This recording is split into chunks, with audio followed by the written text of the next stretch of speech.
प्यारे भाई नमस्कार। स्वागत है आप सभी का आपके अपने चैनल अमरनेस क्लासेस में। तो बताएंगे एक बार आप सभी लोग कैसे हैं। आशा करेंगे आप सभी बढ़िया होंगे। तो आज हम देखने वाले हैं प्रश्नावली 6.2 के क्वेश्चन नंबर 7 और 8। ठीक है, प्रश्नावली 6.2 के और जो आपके क्वेश्चंस हैं 1 2 3 4 जो आपके 6 7 हो गए 6 नंबर तक, वो सारे हम आपको करा चुके हैं। जिसने वो वीडियो नहीं देखी है तो वीडियो सेक्शन पर चैनल पर जाकर के वीडियो सेक्शन पर जाकर के आप सारी वीडियो को देख सकते हैं। और इसकी एक प्लेलिस्ट भी अलग से बनी है। अगर आपको स्टार्टिंग से क्लास 10th की वीडियो देखनी है तो आप प्लेलिस्ट के सेक्शन पर जाकर के क्लास 10th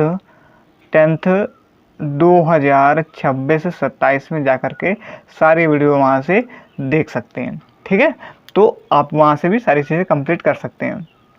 तो क्वेश्चन नंबर प्रश्नावली 6.2 के क्वेश्चन नंबर 7 8 को हमें आज देखना है। तो चलिए देखते हैं क्वेश्चन नंबर 7 क्या कह रहा है। क्वेश्चन नंबर 7 में कह रहा है कि प्रमेय 6.1 का प्रयोग करते हुए। तो प्रमेय 6.1 में क्या थी? प्रमेय 6.1 जो थी उसी में तो हमारी थेल्स प्रमेय थी ना। तो 6.1 थेल्स प्रमेय क्या होती है हमने बताया था। एक बार फिर से रिवीजन के तौर पर आपको बताते हैं। जैसे कि आपको कोई एक त्रिभुज दिया गया है। ठीक है, त्रिभुज आपका एग्जाम्पल में ABC दिया गया है। इसके समांतर अगर हम कोई रेखा जब DE खींच देते हैं तो ये वाली रेखा का अनुपात इनको जो आपस में क्या करता है, बराबर भागों में बांटता है। ठीक है, बराबर भागों में बांटता। तो जो AD/DB बराबर हो जाता है AE/में EC के। ठीक है, यही हमारी क्या होती है, थेल्स प्रमेय होती है। ठीक है, और यहाँ से ये भी फिर हम कह सकते थे कि जो DE है वो समांतर हो जाता है BC के, क्योंकि अगर इसके समांतर रेखा खींच रहे हैं तो यहाँ पर आपको दिख भी रहा है कि जो DE है वो समांतर आपके BC के हो जाएगा। ये आपकी थेल्स प्रमेय होती है। ठीक है, अब देखो समझते हैं। करते हुए सिद्ध करो कि एक त्रिभुज की एक भुजा के मध्य बिंदु से होकर, सब बनाते हुए जाते हैं साथ साथ में। क्या कह रहा है, एक त्रिभुज के, देखो एक त्रिभुज आपको कह रहा है तो सबसे पहले एक त्रिभुज बना लेते हैं। ये हमने आपका एक त्रिभुज बनाया। ठीक है, इस प्रकार से ये त्रिभुज। अब क्या कह रहा है, एक त्रिभुज की एक भुजा के मध्य बिंदु से होकर, त्रिभुज की एक भुजा, ये वाली भुजा लेते हैं। मध्य बिंदु का मतलब ये होता है कि आपका बीच का बंद, यहाँ से जो है आपका दोनों जो भुजाएं वो आपको बराबर भागों में बांटती हैं। मध्य, जहाँ पर भी मध्य बिंदु कह दें तो इसका मतलब ये होता है कि इसको भी बराबर भागों में बांटता है, मतलब कि बराबर भागों में बांट दे। जैसे एग्जाम्पल में, जैसे ये अगर पूरी भुजा 4 है और अगर मध्य बिंदु से कह दे तो फिर इसने आपको बराबर भागों में बांट दी। 2 ये हो जाएगा, 2 ये हो जाएगा। ये आपका मध्य बिंदु मतलब बराबर भागों में बांट देता है। ठीक है, फिर वो पूरी भुजा को, जैसे पूरी भुजा अगर 4 है ये वाली पूरी भुजा, तो इसको 2 में बांट दिया गया। ठीक है, फिर क्या कह रहा है, मध्य बिंदु से होकर दूसरी भुजा के समांतर खींची गई दूसरी भुजा, ये आपका समांतर खींची गई इस वाली भुजा के, यहाँ पर कुछ डाल देते हैं। ये आपका जैसे ABC हुआ, ये हमने यहाँ से खींची D, इसके समांतर भुजा हमने खींच दी। ठीक है, खींची गई रेखा तीसरी भुजा को समद्विभाजित करती है। मतलब तीसरी भुजा को समद्विभाजित करने का मतलब ये है कि जो ये AE है, किसको समद्विभाजित करती है, AE, जो E है वो AC को समद्विभाजित करती है। तीसरी भुजा जो AC, यही वाली है तीसरी भुजा, ये तो इसको समांतर है। ये वाली इस भुजा को, तीसरी भुजा की जो E है वो AC को समद्विभाजित करती है। ये चीज़ इसमें कह रहा है, यही चीज़ हमको मतलब कि सिद्ध करना है, यही चीज़ को सिद्ध करना है कि जो E है वो AC को समद्विभाजित करती है। ठीक है, तो चलिए शुरू करते हैं, मतलब कि हल करते हैं। तो ये हमने चित्र बनाया है। यहाँ से अब हमें देखो क्या क्या दिया गया है। हमें देखो लिखते हैं, यहाँ से दिया है। ठीक है, क्या दिया गया है कि जो, क्या दिया गया आपको कि जो आपका त्रिभुज ABC, त्रिभुज ये जो ABC जो हमने बनाया है, यहाँ पर त्रिभुज ABC में जो AD है वो बराबर किसके है, DB के है। AD बराबर है DB के। ठीक, अब तो ये बताने की जरूरत नहीं कि AD बराबर DB हमने कैसे दिखाया, क्योंकि अब ये हमने आपको बता करके आए हैं। अगर हम मध्य बिंदु से काट रहे हैं तो वो दोनों को बराबर भागों में बांटती है। तो हम ये भी लिख सकते हैं कि जो AD है वो बराबर किसके हो जाएगा, DB के हो जाएगा।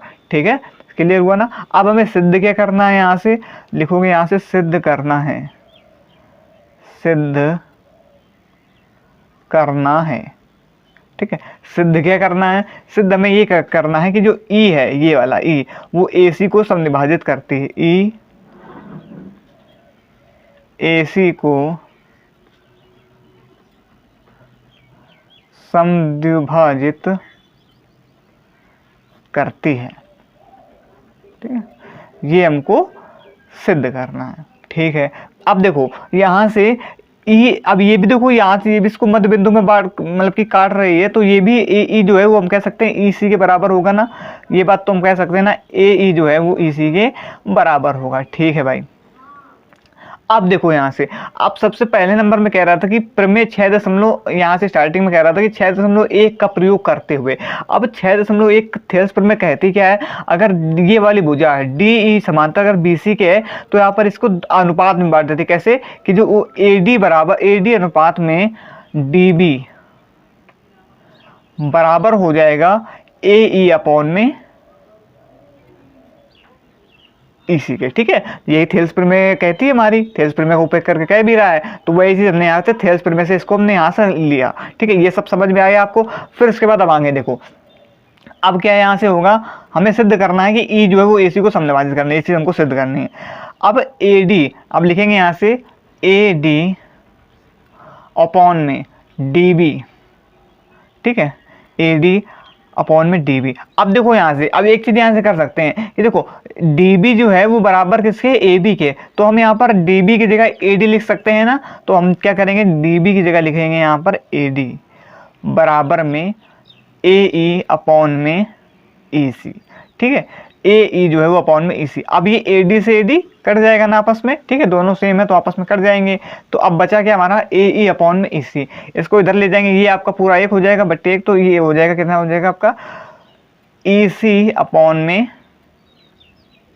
ए ई, ये हो गया ना ई सी अपॉन में ए ई।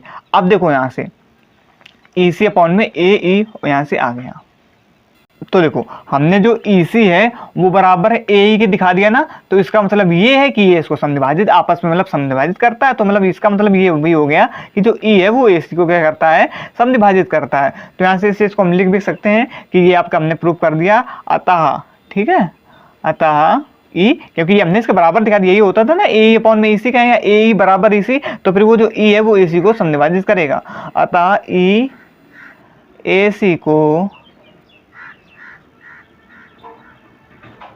समद्विभाजित करता है। ठीक है, समझ में आ गया ना, तो ये हमारा जो है आपका प्रूव हो गया। ठीक है, क्लियर हो गया ना, तो बस यहाँ से इस चीज को हमें देखना था और बाकी थेल्स प्रमेय का उपयोग करके सवाल आसानी से हो जाता, जो कि हमने कर दिया। तो आशा करेंगे क्वेश्चन नंबर 7 आपको समझ में आया होगा। आप क्वेश्चन नंबर 8 को समझते हैं। देखो क्वेश्चन नंबर 8 समझते हैं। क्वेश्चन नंबर 8 में क्या कह रहा है, प्रमेय 6.2 को प्रमेय 6.2 समझाते हैं वो आपको क्या होती है। जैसे कि हमने यहाँ पे कोई त्रिभुज बनाया, ठीक है, तो ये क्या होता है, इसमें ये एक रेखा जो है किसी त्रिभुज जो ये आपका त्रिभुज है कि दो भुजाओं की को एक ही अनुपात में विभाजित करे और वह तीसरी भुजा के समांतर होती है। क्या, देखो ये जो आपका किसी, जैसे हमने त्रिभुज ए बी से बनाया, ठीक है, तो ये क्या करता है, एक ही अनुपात में विभाजित करे इनको। जैसे हमने यहाँ से ये इसके हमने क्या कर दी, इसको हमने यहाँ से विभाजित कर दिया, ठीक है, तो ये आपको इसके एक अनुपात में विभाजित करता है। तो फिर क्या होता है, ये तीसरी भुजा के समांतर होती है, फिर ये वाली भुजा जो है वो इसके समांतर होती है। ठीक है, तो हमने प्रमेय 6.1 में क्या पढ़ी थी, जब हमें समांतर दिखाते थे तब वो उसको अनुपात में विभाजित करती थी थेल्स प्रमेय में। इसमें क्या है, इसमें ये आपका जब ये इसका अनुपात में जब विभाजित करती है बराबर अनुपात में, तब फिर ये आपके इसके तीसरी भुजा मतलब इसके BC के समांतर होती है। तो ये आपकी क्या होती है, प्रमेय 6.2 होती है। और आप इसको और डिटेल से समझना चाहते हैं, पहली बात तो हमने आपको यहाँ समझा दिया है, दोनों में इतना ही अंतर है, बाकी आपको समझना है तो आप किताब से देख सकते हैं, वहाँ पर प्रमेय 6.1 के थोड़ा सा आगे 6.2 दी गई, वहाँ से भी समझ सकते हैं।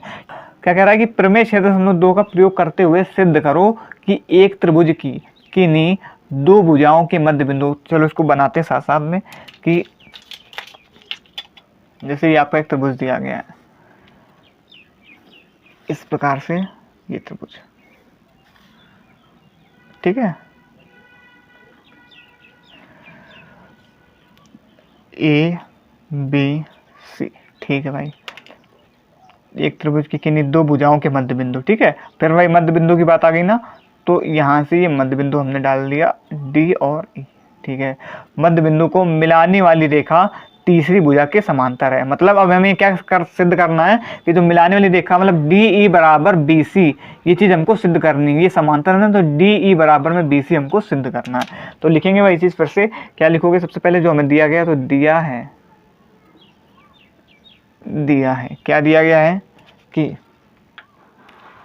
त्रिभुज ए बी सी में, त्रिभुज ए बी सी में, तो त्रिभुज ए बी सी में हमें क्या पता है कि जो ए डी है वो बराबर डी बी के है, ए डी बराबर जो है वो किसके है, डी बी के है।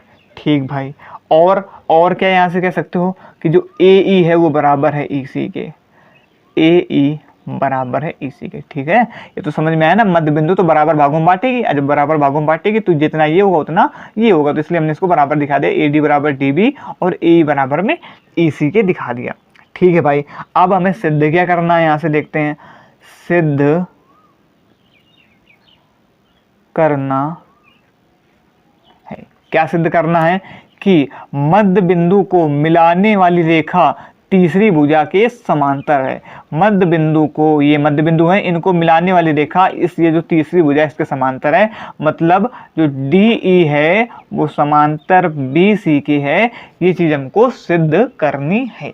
ठीक, अब आ जाओ, अब हमें प्रमेय 6.2 का प्रयोग करना, तो यहाँ पर भी सेम वही चीज दिखाएंगे, क्या कि जो ए डी है वो चीज हमें जो ऊपर दी गई थी कि जो ए डी है बटे में डी बी, अपॉन में डी बी लिखा, तो अब हम इसे कैसे लिख सकते हैं, इसे हम ए डी अपॉन में ए डी भी तो लिख सकते हैं कि नहीं, क्योंकि जो डी बी है वो बराबर किसके है, ए डी के बराबर है, तो हमने लिख दिया ए डी अपॉन में ए डी। ठीक है, मतलब डी बी को हमने ए डी लिख दिया क्योंकि दोनों बराबर थे, तो यहाँ से ये आपका ये कट जाएगा, बराबर में किसके आ गया, ये एक के बराबर आ गया, जो ए डी वो जो डी बी है वो किसके बराबर में आ गया, एक के बराबर आ गया। ठीक, अब इसी प्रकार से अब हम अगर अब फिर इसको लेते हैं ए ई अपॉन में ई सी, ए ई अपॉन में ई सी बराबर में, तो यहाँ से ए ई अपॉन में ए ई हो जाएगा, क्योंकि ये भी दोनों आपस में बराबर, तो हमने ई सी को ए भी लिख सकते हैं, तो ये भी कट जाएगा, तो ये भी बराबर एक के हो जाएगा। तो ए डी अपॉन में डी भी बराबर है एक के, इसी प्रकार से ए ई बट्टे ई सी बराबर है एक के। तो अब ये दोनों बराबर एक के हैं, तो हम ये भी तो लिख सकते हैं कि जो ए डी है बट्टे में डी बी बराबर होगा ए ई बट्टे में ई सी की, क्योंकि अगर ये दोनों इस एक के बराबर है, ये भी एक के बराबर है, जब दोनों एक के बराबर तो ये भी आपस में बराबर होंगे। ये चीज़ हम आपको पहले भी बता चुके हैं ऐसे में सवालों में। ठीक है, तो ए डी अपॉन में डी बी जो बराबर किसके हो जाएगा, ए ई अपॉन में ई सी के बराबर हो जाएगा। अब जब ये चीज़ बराबर है, यहाँ से ए डी अपॉन में डी बी जब ये बराबर होते हैं इसके, तो आपका तब क्या हो जाएगा, डी ई समांतर हो जाएगा बी सी से, और ये किससे हुआ, ये आपका थेल्स प्रमेय से हुआ, या आप ये भी कह सकते हो प्रमेय 6.2 का प्रयोग करके हमने इस चीज को किया, प्रमेय 6.2 का प्रयोग करके किया, प्रमेय 6.2 का उपयोग करके या आप थेल्स प्रमेय भी कहते हो, क्योंकि थेल्स प्रमेय भी ये होती है, बस थेल्स प्रमेय थोड़ा सा वो उल्टा कहती है थेल्स प्रमेय। ठीक है, थेल्स प्रमेय का, या आप कहते हैं विपरीत थेल्स प्रमेय का उपयोग करके हमने, क्योंकि वो चीज़ उल्टा कहती है, वो इस चीज़ को दिखा करके तब ये चीज़ बताती है, लेकिन ये क्या कहती है प्रमेय 6.2, ये इस चीज़ को दिखा करके इसको आपको मतलब कि अनुपात दिखा करके इसको समांतर दिखाती है। तो ये आपका इस प्रकार से थेल्स हमने जो है क्वेश्चन नंबर 8 को भी कंप्लीट किया। तो सिद्ध करना था मैं डी समांतर बी सी, जो कि हमने दिखा दिया, बराबर करके हमने दिखा दिया। तो आशा करेंगे आज के दोनों सवाल जो है आपको अच्छी तरीके से समझ में आए होंगे, कहीं भी किसी भी प्रकार का कोई डाउट अब नहीं बचा होगा। ठीक है, तो आज के लिए इतना ही रखते हैं। अगर वीडियो अच्छी लगी हो तो वीडियो को एक प्यारा सा लाइक, ठीक है, और वीडियो में एक कमेंट जरूर कीजिएगा, अपना कमेंट भी कीजिएगा, और अपना सजेशन कि इसमें आप और क्या सुधार कमेंट के माध्यम से कि और इसमें क्या सुधार किए जा सकते हैं और क्या हम अच्छा आपके लिए कर सकते हैं। जो उचित होगा उसको देखेंगे और हम आपको उसमें सुधार करने की कोशिश करेंगे। ठीक है, बाकी आज के लिए इतना ही रखते हैं, मिलते हैं कल शाम 8 बजे। ठीक है, 8 बजे तो आज के लिए इतना है। और आपका क्लास 10th की मैथ के बाद जो है, क्लास 10th की जब ये मैथ खत्म हो जाएगी तो इसी में आपकी अनसॉल्व भी शुरू हो जाएगी। अनसॉल्व भी जो है वो हम भी शुरू उसको कर देंगे। तो जुड़े रहिएगा और लगातार वीडियो का मजा उठाते रहिएगा, ठीक है। आज के लिए इतना ही, धन्यवाद, जय हिंद।